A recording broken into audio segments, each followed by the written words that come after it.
n'est pas seulement que fait-on maintenant. Cette scène, on en avait besoin. On n'avait pas besoin seulement de l'homme, on avait besoin du geste, répété, minutieusement. Alors la question, elle n'est pas que fait-on maintenant, elle est plutôt, est-ce que quelqu'un d'autre peut continuer à la place de cette personne, de cet homme qui avait répété? Est-ce que le remplaçant peut entrer avec le travail du premier? Ou est-ce qu'il faut peut-être tout recommencer depuis le début? Vous comprenez plutôt la question. Mais rassurez-vous, on ne parle pas ici d'un concert raté, d'un dossier administratif perdu. On parle d'un texte vieux de presque 2000 ans, dans le Talmud, dans le traité Yoma, à la page 49a. Et pourtant, la question est au final universelle. Est-ce que l'on peut hériter de grands gestes, d'une posture, d'une fonction, ou est-ce que certaines responsabilités exigent d'être refaites personnellement, de les incarner? Et là, au final, le Talmud fait quelque chose d'assez incroyable. Il se met à discuter pendant des pages, non pas du geste, plutôt, non pas seulement du geste, mais de la qualité de la question elle-même. À un moment, un rabbin assez respecté, que le Talmud appelle Rabbi Hanina, se tourne vers ses élèves et dit, et là je simplifie volontairement, venez voir quelque chose de fascinant. C'est une sorte de petit aparté dans la discussion autour de cette question qui s'anime. Venez voir quelque chose de fascinant.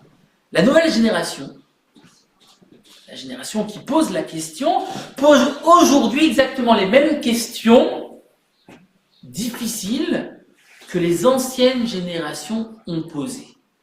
Traduction, en d'autres termes, cette nouvelle génération n'est pas plus légère, n'est pas moins profonde, ils n'ont pas des questions plus simples, ils ne sont pas au rabais. Et c'est en soi déjà presque révolutionnaire. Parce que normalement, le discours classique, on le connaît tous, c'est plutôt avant c'était mieux, avant ils savaient, avant ils étaient plus grands. Et là, le Talmud nous dit non, véritablement, on dit plutôt quand une génération ose poser des questions difficiles, c'est qu'elle est vivante. C'est exactement là, à ce moment précis, que Rashi, entre autres, entre en scène. Rashi, quand il lit ce passage, ce texte, ce passage talmudique, il ne se contente pas d'expliquer le texte. Il s'arrête, il insiste, il souligne. Et c'est comme cette insistance, cette manière de souligner les choses, d'appuyer au final sur des arguments qui sont déjà présents dans le Talmud, c'est comme s'il nous disait, attention, cette question n'est pas qu'un détail technique, c'est déjà une définition de leadership. Un rabbin, ce n'est pas seulement avoir une belle barbe, si tant est qu'elle le soit, ou une belle fiche de poste, c'est surtout accepter d'être responsable d'une question, même quand la réponse n'est pas vraiment très claire. Et là, permettez-moi une image très simple. Être rabbin chez Rashi, ce n'est pas être un GPS qui connaît la route, c'est être celui qui ose dire « je sais où on va », plutôt « je sais d'où on vient », de manière tout aussi abstraite, mais je ne vais pas vous mentir, le chemin il est plutôt complexe, plutôt long, plutôt court, mais assez difficile. Et peut-être que c'est au final la vraie question que Rashi nous pose encore aujourd'hui, bien au-delà du judaïsme au final. Est-ce que nos figures d'autorité, est-ce que l'autorité, la fonction, sont là pour réciter des réponses toutes faites, tirées de la sagesse des anciens, ou pour porter des questions suffisamment sérieuses pour représenter, pour incarner, et qu'au final, pour que tout le monde puisse avancer avec ces questions. Rachid nous apprend qu'une tradition n'est pas forte parce qu'elle répète le passé, mais parce qu'elle permet à chaque génération de poser des questions à hauteur de sa responsabilité. Et finalement, c'est peut-être ça, être rabbin, hier comme aujourd'hui. Donc voilà, Rachi est un rabbin. Ça peut paraître évident, c'est inscrit dans son nom, Rabbi Shlomo, fils de Isaac, Salomon, fils d'Isaac, est difficile au final de faire plus clair. Mettre un rabbin, ce n'est pas qu'une question d'ADN, ce n'est pas juste une carte professionnelle, c'est une fonction, c'est une responsabilité, surtout un rôle dans le monde réel. Alors, maintenant, laissez-moi vous raconter autre chose, une autre scène, encore une histoire ancienne, talmudique, vous le comprendrez tout aussitôt. Encore une histoire très sérieuse, mais racontée avec une certaine liberté presque insolente. Mais en réalité, ce n'est pas qu'une simple histoire, c'est une page talmudique, c'est un enseignement talmudique. On a compris la teneur de la loi orale, la teneur de cette tradition orale, à nous d'intérioriser les choses, à nous de comprendre que cette sagesse-là n'est pas juste faite pour rester dans une bibliothèque, mais plutôt pour porter ce message qu'elle va nous partager. Deux sages, le Talmud les appelle Samuel et Karna. Vous l'écrivez comme vous voulez. Ils sont assis tous deux au bord du fleuve, d'un fleuve particulier, l'Euphrate, en Babylonie. Et ils discutent, ils observent, ils prennent le temps. Soudain, ils remarquent quelque chose d'étrange. L'eau devient trouble, l'eau commence à s'agiter, elle se met à bouillonner. Samuel regarde le fleuve, regarde son collègue, et lui dit, avec un certain calme, il arrive quelqu'un d'important. Littéralement, dans le Talmud l'appelle Gavra Rabba. La traduction peut être difficile, mais on va s'essayer à traduire de manière très moderne, je dirais, Monsieur le rabbin. Gavra, c'est l'homme, c'est le monsieur, dans sa fonction humaine. Et rabbin, vous entendrez peut-être à la racine du mot rabbin, c'est-à-dire monsieur le rabbin, monsieur le grand homme. Il vient de l'ouest, il vient de Jérusalem, il est visible. Et Samuel ne s'arrête pas là. Simplement parce qu'il a vu le fleuve bouillonner, il a compris qu'il y avait monsieur le rabbin qui arrive, mais visiblement, dit-il à Karna, il a très mal au ventre. Singulière remarque, et pour autant c'est peut-être une autre histoire. Alors là, si vous le permettez, peut-être une petite pause. Comment peut-on deviner que monsieur le rabbin arrive simplement en regardant un fleuve? Réponse, on ne peut pas. Mais dans ces textes, les sages ont une certaine certitude. Le monde physique réagit à la présence d'une grande intelligence. En quelque sorte, ce que nous dit le Talmud, quand une grande pensée arrive quelque part, la réalité devient nerveuse. Alors maintenant, on peut ajouter une couche essentielle à cette histoire, parce que jusqu'ici, c'est une lecture un petit peu légère, les Tosafot. Nous avons expliqué qu'ils sont donc les petits-enfants, la transmission, la tradition orale au final de Rachi lui-même, pose une question très simple. Comment Samuel, sincèrement, authentiquement, a-t-il su qu'un grand homme arrivait? Et pourquoi au final ce détail de ces maux de ventre? Alors, la réponse des Tosafot est remarquable, mais extrêmement sobre. En réalité, Samuel n'a rien deviné de façon mystique. C'est le premier argument. Il a simplement peut-être eu les bonnes informations. Il a simplement entendu une information, un homme important, monsieur le rabbin, arrive par bateau. Alors, Samuel, en observant ce fleuve, l'eau trouble, agitée par le vent, eh bien, il fait un raisonnement extrêmement concret. Il se dit, si cet homme arrive par le fleuve, il va forcément boire de cette eau. Et si cette eau, il boit, alors l'eau est trouble, je le constate, il va tomber malade. Pourquoi? Parce que Samuel n'est pas seulement un rabbin ou un sage du Talmud, il est aussi et surtout un médecin. Et là, tout change. Le fleuve qui s'agite n'est pas un signe cosmique, c'est un indice médical. Le grand homme, ce monsieur le rabbin, n'est pas détecté par magie, mais par une certaine forme d'intelligence appliquée. Et Samuel dit alors à Karna, va à sa rencontre, observe-le, vois s'il est vraiment aussi digne, aussi sage qu'on dit de lui. Et s'il l'est, alors seulement je l'accueillerai, je le soignerai, je l'honorerai comme il mérite. Autrement dit, la grandeur intellectuelle ne donne pas droit automatiquement au respect. Elle doit encore être vérifiée, testée, mais surtout incarnée. Alors reprenons notre histoire. Samuel ajoute alors à Karna, va à sa rencontre. Karna y va et tombe sur un homme du nom de Rav. Rav, c'est un rabbin. C'est ce que son nom dit, c'est un grand rabbin.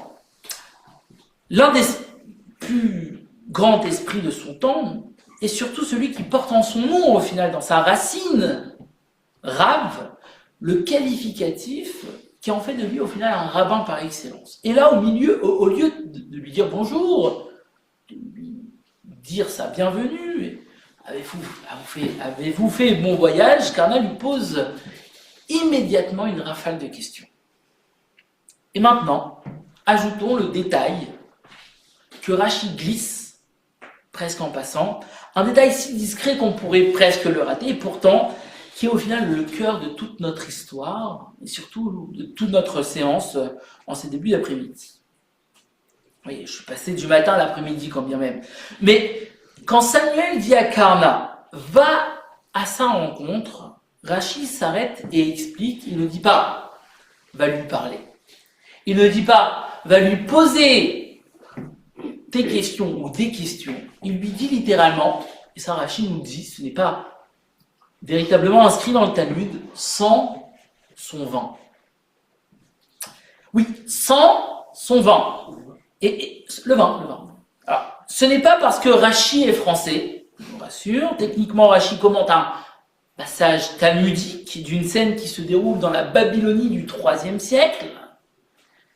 Donc, quand il dit sans son vin, ce n'est pas Rachi qui parle, c'est qu'il fait parler véritablement cet homme, Karna, ce Babylonien du IIIe siècle, et lui dit sans son vin. Comme on le ferait avec une bouteille. Est-ce que le vin est encore bon ou est-ce qu'il a tourné? Et Rachi précise que ce n'est pas une histoire de boisson, ce n'est pas une métaphore. Ou plutôt, c'est une métaphore. Le vin ici, c'est l'homme. Le parfum, c'est son esprit.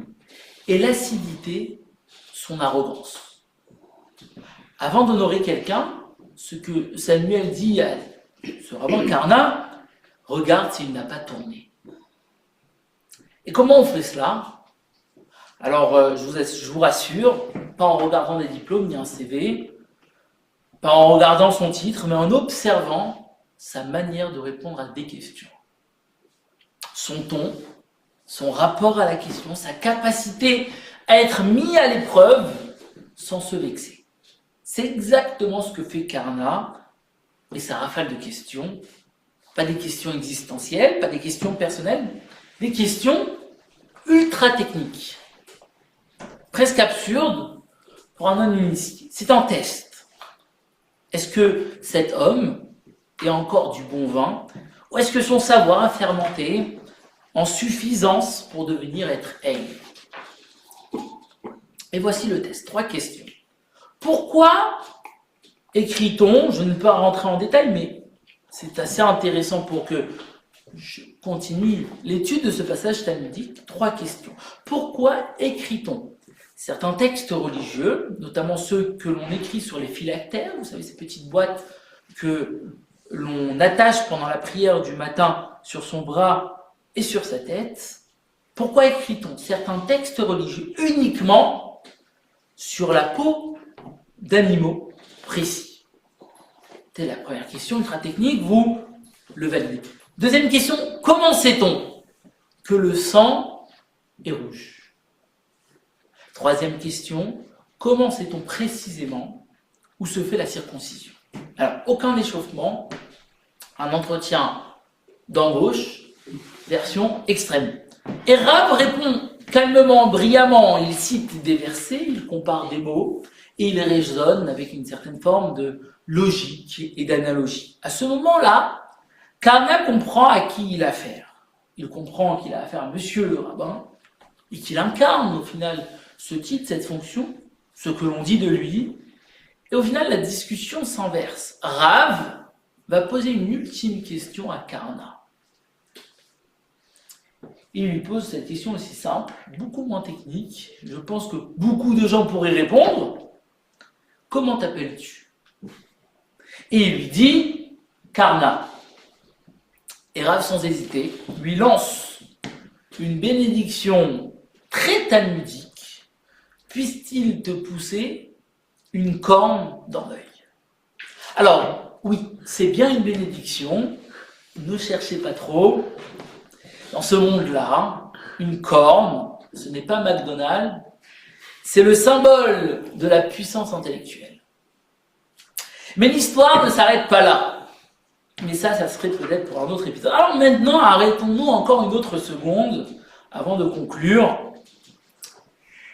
Au final, qu'est-ce qu'on vient de lire? En réalité, une histoire de fleuve, une histoire de digestion, une histoire de bénédiction. Pas très convaincant tout cela. On vient de lire au final une leçon radicale. Le rabbin n'est jamais idéalisé. Il est brillant mais faillible. Il est respecté mais plutôt critiquable. Il est écouté mais surtout responsable. Le judaïsme n'admire jamais l'homme parce qu'il est grand. Il le teste pour savoir s'il le mérite de l'être.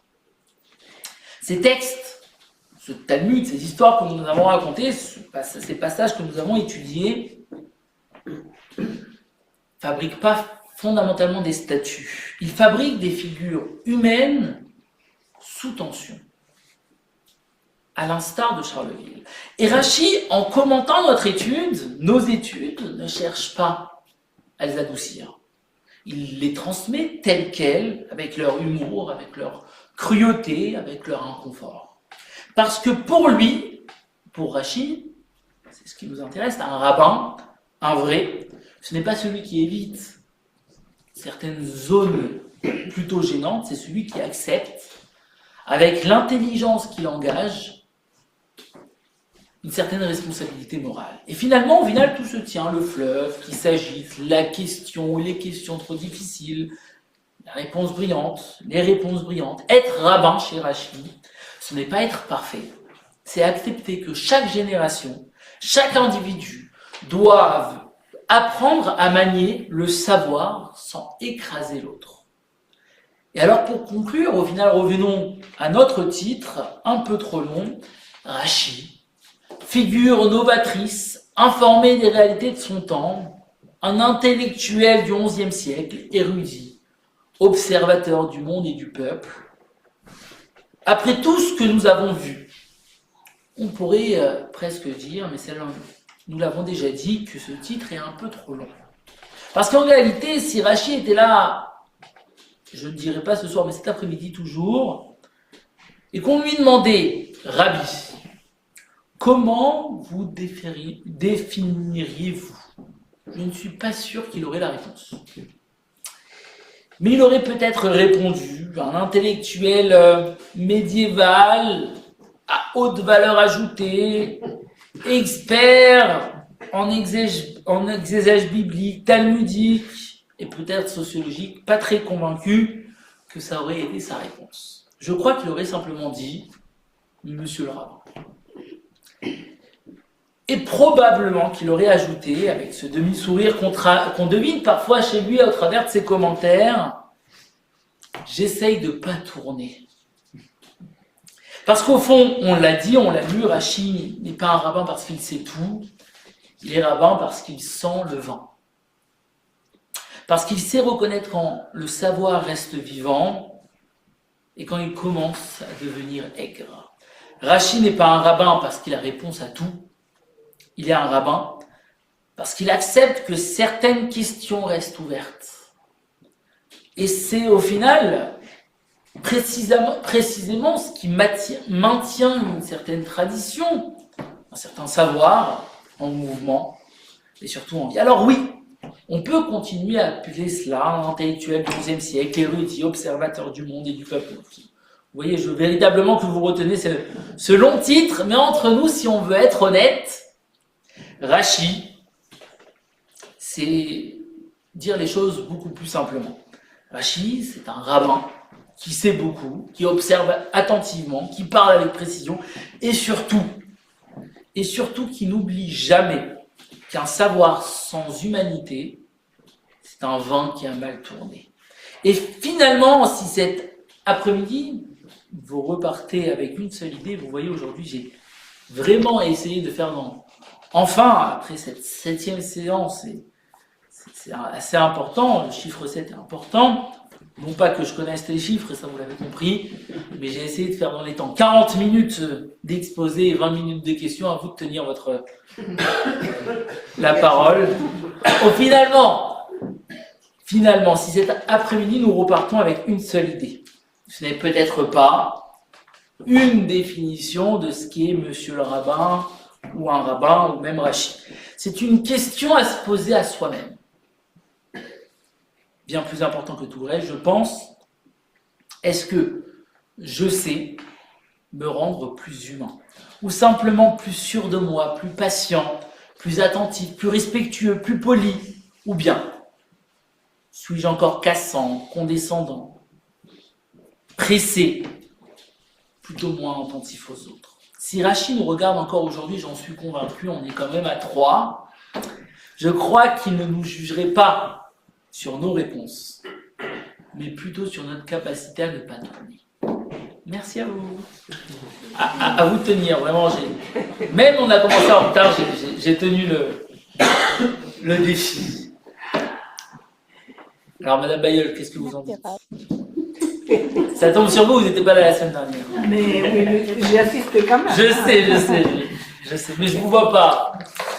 Vous êtes au milieu et je ne vous ai pas vu la semaine dernière. Oh, j'ai envie de vous poser une question. Ah, bah ça, je suis tout ravi. Mais là, c'est toujours enregistré, là? Vous, en tant que rabbin.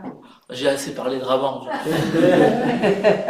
C'était pas ça. Vous ne voulez pas répondre? Si, je peux essayer de répondre. Mais c'était pas du tout le propos que je voulais dire. Comment vous placez-vous? Parce que, voilà, il y a une place. En plus, vous êtes rabbin à Rachi. Il y a beaucoup de rabbins qui doivent vous envier, d'ailleurs. Mais il ne faut pas le lâcher, cette place. Voilà, je veux dire, quelle est votre position? Que ressentez-vous? De l'émotion. Non, sincèrement, j'accepte de répondre à la question parce que vous avez posé une question, mais ce serait pas honnête de ma part de ne pas répondre à la question. Mais c'était pas l'objectif de mon propos, je pense que vous l'avez ressenti. Mais quand même, après avoir notifié cela, essayons de répondre à ces grandes questions. Si j'ai exposé pendant 40 minutes et que c'est un rabbin, c'est que j'ai au final une véritable difficulté à définir qu'est-ce que c'est un rabbin. Je pense que c'est aussi ce que vous avez plutôt ressenti avec cet exposé. Je pense, et c'est ce qui est plutôt inscrit en filigrane, c'est l'homme, le rabbin, cette fonction qu'on nous accorde, cette étiquette qu'on nous donne, ce n'est pas fondamentalement lui qui doit répondre à mes questions. Au final, une idée que je n'ai pas citée, et qui est aussi en filigrane, c'est que j'aime à dire que le rabbin n'est rabbin, non pas par un diplôme, non pas par un CV, je l'ai assez répété, mais par le regard d'autrui. À partir du moment où le regard d'autrui, ou plutôt l'homme, le rabbin, l'homme au final, trouve un écho dans autrui, alors cet écho qui prend 1000 formes, puisque l'homme est infini, c'est cet écho qui fait de lui un rabbin. Et rien d'autre. Donc voilà. Je ne sais pas si c'est une réponse, mais c'est ma réponse. Non, mais c'est l'effet miroir. Et c'est pas les lunettes de Monsieur le Président. Il ne voit pas derrière le miroir. Je ne comprends pas comment le rabbin Rachid peut être comparé au rabbin qu'il y a aujourd'hui. Je pense que ça n'a absolument rien à voir. Bien sûr. On ne peut pas comprendre de Rachid qu'est-ce que c'est être rabbin, parce que je pense que Rachid c'est autre chose. C'était pas un rabbin quelconque, c'était quelqu'un qui avait l'inspiration divine, il était complètement dans les livres, dans les études, etc. Je ne pense pas qu'il a passé du temps à s'occuper d'une communauté. Parce que... La réalité, c'est qu'il s'est occupé de sa communauté. Presque pas. Peut-être ses filles, mais pas lui. Mais je n'arrive pas à comprendre comment on peut tirer la notion de rabbin, la définition d'un rabbin, en prenant Rachid. C'est vraiment pas celui qu'il faut prendre, à mon avis. Moi, je pense qu'on aurait pu apprendre rabbin, d'autres, comme les rabbins d'aujourd'hui, les grands maîtres qu'on a aujourd'hui, qu'on a eu dans le passé aussi. Mais Rachid, c'est autre chose. Au final, je vais répondre à votre question. Rachid, c'est plus qu'un rabbin, c'est une divinité pratiquement, c'est quelqu'un qui a le roi à côté. Tout ce qu'il écrivait venait de Dieu, c'est pratiquement pas de lui. C'était une sommité. Je comprends totalement à ce que vous dites, mais au final, je vais répondre différemment. Je vais pas répondre à votre question. Parce que, sincèrement, je la comprends, et c'est aussi cette question que j'ai posée. Et que j'ai dit, je n'ai pas de réponse à cette question. Mais pour autant, lorsqu'on parle de Rachid, c'est inscrit dans son nom, c'est pas marqué Dieu, on parle de Moïse en tant que Moshe Rabbeinu, notre maître. Donc si Moïse, qui a dialogué avec Dieu, est quand même défini en tant que rabbin, je pense qu'on peut garder ce titre pour Rachid en tant que rabbin. Néanmoins, ce n'est pas tirer ni comparer, c'est y trouver une source d'inspiration. Lorsqu'on étudie ce texte biblique toute cette semaine, toutes les semaines, on puise, c'est une certaine posture, on puise dans le texte biblique une source d'inspiration. Si vous êtes d'accord dessus, je continue. Si on se permet de puiser une source d'inspiration, puisque on est là pour ça, le texte est là pour ça, l'étude est là pour cela, alors je me permettrai de continuer et de dire que si Rachid a été quelque peu un rabbin aussi extraordinaire qu'il aurait été, comme Moïse, qui a été un personnage, un leader aussi extraordinaire qu'il a été, non pas, je ne compare pas Moïse, ni même Rachid à nos générations, ni les anciens à nos rabbins, à nos générations, mais je me permets quand bien même d'y trouver une certaine forme d'inspiration. Non pas pour comparer, mais pour simplement vivre. Et espérer, non pas d'être à la hauteur, mais d'essayer de faire un petit peu le job de ce que l'autre attend de cette fonction-là. C'est juste ça que je voulais partager avec vous. Prendre de Rachid, puisqu'il est notre source d'inspiration quotidienne pour comprendre les textes, que ce soit de la Bible ou du Talmud. Si Rachid n'est pas au moins une source d'inspiration... Non, bien sûr, on prend les textes, oui, c'est comme le Rambam, etc. Bien entendu, il faut prendre les textes. Je veux dire, pas que Rachid. Je veux dire, au niveau de l'inspiration, c'est sûr que Rachid, on ne peut pas comprendre les textes sans ces explications à lui. Donc, il fallait aujourd'hui prendre un texte et essayer d'écouter ce que Rachid nous dit de la fonction rabbinique. Comment il traduit? C'est ça que je ne comprends pas. Je n'ai pas compris le courant de Rachid, je comprends la fonction rabbinique. Comment il traduit Gavra Rabba? Comment il traduit ce monsieur le rabbin dans le Talmud? Gavra Rabba, c'est un grand maître. Gavra, c'est un grand maître. Oui, mais Rachid nous dit autre chose. Rachid nous dit autre chose. Rachid nous dit que c'est comparable à du vin. Et s'il le dit à un Français, sans toute ironie, c'est qu'il le dit pour qu'on comprenne quelque chose. Chacun à notre niveau, chacun avec notre propre style d'interprétation, et cela on le fera durer avec chacun notre propre expérience. C'était juste cela, parce qu'il faut prendre Rachid comme source d'inspiration, non pas pour comparer, je répète, non pas pour comparer ni pour répondre à cette grande question qui est la question du jour. On dit de Rachid qu'il était rabbin, on dit aujourd'hui d'un rabbin. Est-ce que c'est comparable? Non. Mais pour autant, il faut puiser de Rachid une certaine forme de source d'inspiration pour permettre aujourd'hui d'élever la fonction et d'essayer de comprendre quelle doit être la fonction. Et c'est ça que je ne suis pas en train de répondre, ce que j'ai dit à Mme Bayeux. Je ne suis pas en train de répondre ou d'oser dire que Rachi porte en lui une certaine définition du rabbin d'aujourd'hui, mais permet d'être l'inspiration du rabbin, mais au final de l'homme. De l'homme qui a cette capacité d'inspirer les autres, d'inspirer autrui et d'être au final une certaine forme de modèle. C'est tout. Madame. Une question un peu hors du lot. Est-ce que vous pensez qu'une femme peut avoir les qualités que vous définissez pour un rabbin? Je n'ai pas défini quelles sont les qualités d'un rabbin. Donc si vous définissez, d'une certaine manière, oui. Je parle de l'humain. Je parle de l'humain. Ce n'était pas genré. Oui, Si vous voulez.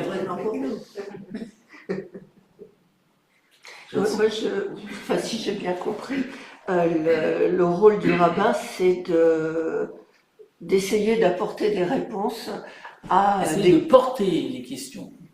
Voilà, c'est engager les autres à poser des questions. Voilà. Mais c'est aussi s'adapter aux questions qui sont posées en fonction de l'époque où on vit. Je pense que le questionnement était différent à l'époque de Rachi qu'aujourd'hui, mais vous vous appuyez toujours sur les mêmes textes. Le passage que j'ai cité du Talmud dit, entre autres, que non, les questions sont les mêmes.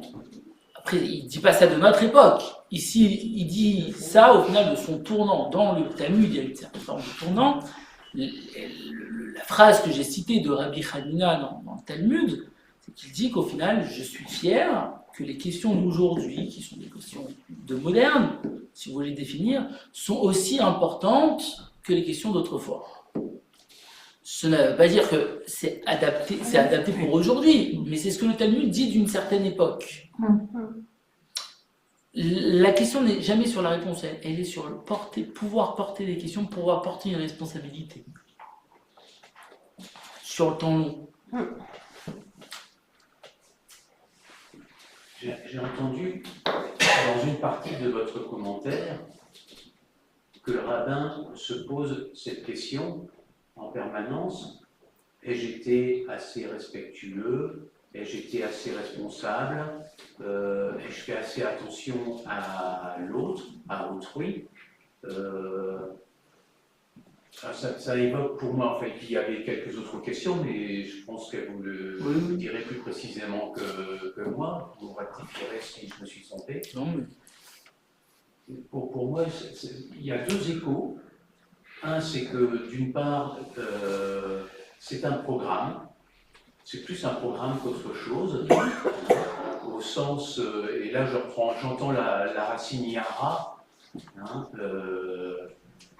tirer, au sens de tirer, viser, et puis aussi, ma foi, que ça s'adresse à tout un chacun, de se poser cette question et cette responsabilité. Est-ce que je suis plus attentif? Est-ce que j'ai bien essayé de dire le sens? Est-ce que j'ai pas enseigné quelque chose de faux voilà. Ouais, porter une certaine responsabilité. Oui. Sur le temps long, je me répète, mais c'est véritablement cela. Dans un temps et dans un lieu. Dans un temps, dans un lieu, dans une fonction. Mais c'est exactement cela, c'est un certain écho. On est obligé de faire des choix lorsqu'on traite un sujet aussi important que cela. Surtout dans un temps court, pour le coup. La conscience doit travailler parce que quelque part, on doit se dire, mais est-ce que j'ai bien... Bien sûr, bien sûr. C'est la question de la responsabilité. Oui. Oui. Question de la responsabilité, mais on reviendra sur le sujet, on reviendra laisser l'effort d'étude au final. Parce que si vous avez un des autres échos qu'on peut analyser dans cette présentation, c'est de comprendre que les choses que l'on dit ici de manière générale, mais encore plus spécifiquement aujourd'hui, ne sont pas des idées toutes données qui ne pourraient pas être remises en question, et en quelque sorte des points finaux. Dire une phrase, mettre un point et ne plus jamais véritablement revenir dessus. On l'a assez défini ici. Ce n'est pas la première séance. c'est que l'étude d'un texte nous permet de toujours, et j'écoutais, je sais plus qui, il n'y a pas si longtemps que cela, qui posait la question à peut-être ce qu'on définit comme un rabbin. Je pense que c'était M. Armand Bécassis. Est-ce que lorsqu'on revient sur un texte, est-ce que ça perd de sa révélation, de son caractère divin? Est-ce que la répétition, c'est-à-dire le fait de ne pas avoir accès au texte pour la première fois, perd en ce texte un caractère de divin? Et la réponse, en le disant, je me rappelle, donc c'était bien M. Armand Bécassis, qui disait en somme que non, c'est parce que le caractère du texte est divin que lorsqu'on y a accès, non pas seulement pour la première fois, mais la deuxième fois, au final, ce caractère répétitif de l'étude permet au final au texte de en dire beaucoup plus. Et alors que dans une première lecture, un premier accès à un texte, on est au final fermé par la limite de la compréhension qui est une certaine forme de lecture à l'inconnu, et lorsqu'on revient dans ce texte qui est un peu moins inconnu, alors il permet de déteindre en nous, de révéler quelques secrets cachés, c'est pas fondamentalement mystique dans le sens de ce que je veux dire, mais c'est véritablement au final la définition de l'étude. L'étude, ce n'est pas simplement faire parler un texte, c'est y revenir, après l'avoir fait la première fois, revenir, y trouver dans ce texte peut-être autre chose, peut-être même contradictoire, à l'image de cette fameuse histoire qu'on a racontée. Bah, tu sais quoi, toi aussi tu as raison, et de revenir une troisième fois et de dire qu'au final, bah, toi aussi tu as raison. Et que tout cela se cache dans le même texte, c'est la définition du caractère divin, comme vous avez dit, monsieur, qu'il y a dans l'étude de nos textes. Et tout cela passe par l'étude, et donc au final, lorsque j'ai mis un point aujourd'hui, je ne veux surtout pas qu'on ait à l'esprit que c'est un point final, ni même une virgule.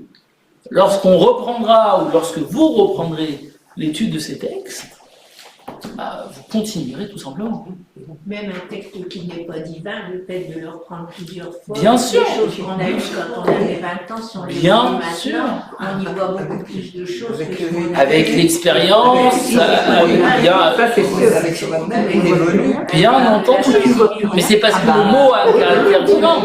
Parce que lorsqu'on couche sur un texte nos mots, nos difficultés, alors on permet au final d'y revenir. Il n'y a pas de différence entre un maître et un rabbin. Peut-être que Rachid c'était plutôt un maître, comme Moré nous et Rabbeinu, comme le plus grands rabbins qu'on a sont des maîtres. Et il y a des rabbins qui font des fonctions habiles. C'est-à-dire que moi je vois Rachid. En fait, le Rambam je vois comme un maître, Rachid je vois comme un maître, le Rava je vois comme un maître, Rava je vois comme un maître. Quand il dit Gavra, il parle d'un maître qui vient. Rav, c'est un maître qui vient. C'est pas un rabbin qui vient, c'est un maître. vous avez raison. Et je me permets non pas d'avoir... Non, je vous fais pas l'histoire, sincèrement, je l'ai oublié, moi. Moi, j'ai un problème de mémoire. Mais vous avez raison. Au final, bien entendu, lorsqu'on dit rabbi, rabbin, Rabbeinu, Gavra, Rabba, Rav, tout ça, le mot est différent. Et en soi, ça cache une certaine définition particulière. Mais quand même, tous ces mots-là, ce n'est pas une question de champ lexical, tous ces mots-là relèvent du même mot, relèvent de la même racine. Et ça veut dire quelque chose d'unique. Bien sûr, quand on dit Rabbeinu, et quand on met Moshe avec Rabbeinu, c'est pas la même chose quand on dit Tartampion et Rabbeinu. Si ce n'est que Tartampion était Rabbeinu. C'est Moïse qui était Rabbeinu. Bien entendu, ça veut dire quelque chose de singulier. Mais quand bien même toutes, et c'est pour ça que je ne suis pas tombé, j'appellerai pas ça un écueil, parce que c'est pas une faute. Je ne suis pas tombé dans cette volonté de classifier l'apport de chaque mot. Parce que ça, c'est à nous d'y découvrir, c'est à nous d'étudier et d'essayer de comprendre quelle est la différence entre un rabbin et un rabbi et un rave. Et aujourd'hui, il y a une pluralité des mots, à un tel point qu'on pense que, sincèrement, un tel il est rabbin, mais il n'est pas le même rabbin que lui. Et ça, sincèrement, ça nous dérange. Le rabbin Bécassis, n'a rien à voir avec le Rav Kamenetsky, qui lui est un maître et l'autre est un Rav. C'est-à-dire le Rav- Mais pour certains, le Rav Abekassis est un maître. Ouais. Et je connais des gens qui s'y réfèrent comme un maître. Non, mais C'est ce que il a plus le c'était- rôle de Rav, il a plus le rôle de Rav. C'est- Il dirige. Mais vous avez raison, si vous voulez rentrer dans la définition de chaque mot, vous avez raison, mais ça on peut pas terminer sur l'étude. Dans le sens où c'est infini d'essayer de comprendre et de définir les singularités des uns et des autres. Et c'est pas ce que je voulais véritablement aujourd'hui définir. Ce que je voulais véritablement simplement définir, c'était déjà vous donner envie d'aller plus loin dans la définition de qu'est-ce que c'est un monsieur le rabbin, un rabbin, un rab, un rabbénou, un rabbi. Et visiblement, ça vous a donné envie. Donc j'ai réussi. J'habite en France, je suis pas français, donc cette notion de monsieur Rabbin, moi je ne connais pas. Bien sûr, mais c'est parce que vous connaissez pas que je l'ai dit. C'est typiquement français. Non, mais en fait, même en français, ça veut rien dire. Monsieur le rabbin ne veut rien dire. Bah oui. Et c'est parce que ça veut rien dire que j'ai dit monsieur le rabbin. Pas parce que j'avais envie de définir, mais parce que j'avais envie d'ouvrir avec vous le chapitre de l'étude de cette histoire, en fait. Le questionnement, et juste porter la question. Exactement. Et je veux avec vous porter la question sur l'éternité, en quelque sorte. Alors, l'idée qu'il n'y a jamais toujours plus loin. Pas toujours plus loin. encore. Madame Bayeul, voulez-vous finir les questions après? Je prends Et deux on a questions. vous dites que monsieur le rabbin, ça ne veut rien dire. Comment faut-il vous appeler? Nickel. Hein, il y a deux personnes. Alors, vas-y Bernard, tu peux nous lire les questions? Il y a une question de M. Collin. C'est une question pour vous mettre à l'épreuve, mais sans vouloir vous vexer. Quelles sont les responsabilités d'un rabbin aujourd'hui face aux tensions du monde? Vous avez un peu répondu tout à l'heure. Bah ça, vous aurez sûrement. Je vais faire une petite promo. Il y a Monsieur le Grand Rabbin Bernheim, qui est ancien grand rabbin de France, qui vient ici donc le 1er février et qui va vous répondre à cette question, je pense bien mieux que moi. Donc j'évite. Et en fait, une des responsabilités du rabbin, c'est de ne pas hésiter à faire ce qu'on appelle l'effet parapluie. À partir du moment où on ne sait pas répondre à une question, On dit que le rabbin doit être à l'écoute. Selon vous, un rabbin doit-il parler de politique lors des offices en mettant au bout du jour les parasols? Et voilà. c'est une question qui mérite d'être posée. J'ai mon avis personnel, mais ça n'intéresse personne. Sincèrement, c'est une question qui mérite d'être posée parce qu'au final, le titre que j'ai répété mérite d'être, enfin, la pose. Mais néanmoins, je suis pas convaincu qu'il faut y répondre. Chacun, et c'est ce qu'on a essayé au final de dire, chacun a sa propre définition et il faut pas être dans le jugement. Donc si un rabbin le fait, bah, je ne peux pas juger. Si un rabbin ne le fait pas, il faut pas juger. Il faut accepter de faire de ces individus et d'y trouver un écho à partir du moment où vous avez besoin de ça. Faites-le. Je ne suis pas convaincu. Il y a juste un dernier mot pour la fin. Il y aura, et qui nous dit, de l'étude de ce jour, je repars avec cette dernière phrase. Un savoir sans humanité est semblable à un vin qui a mal tourné. Pour sa part, tout est dit. Voilà. Certaines personnes comprennent certaines choses. Merci Elioras. Oui. Merci. D'autres questions? Moi qui suis habituée à dire monsieur le rabbin, c'est beaucoup de respect. Hein. Mais vous y mettez. Mais vraiment, je veux dire, je sais pas, moi, ça me gêne de vous appeler par votre prénom. Non, mais alors Ça me gêne continuez à énormément. dire ce que vous voulez. Il n'y a pas de souci. Bah, à la semaine prochaine. Merci. Tu as le numéro de-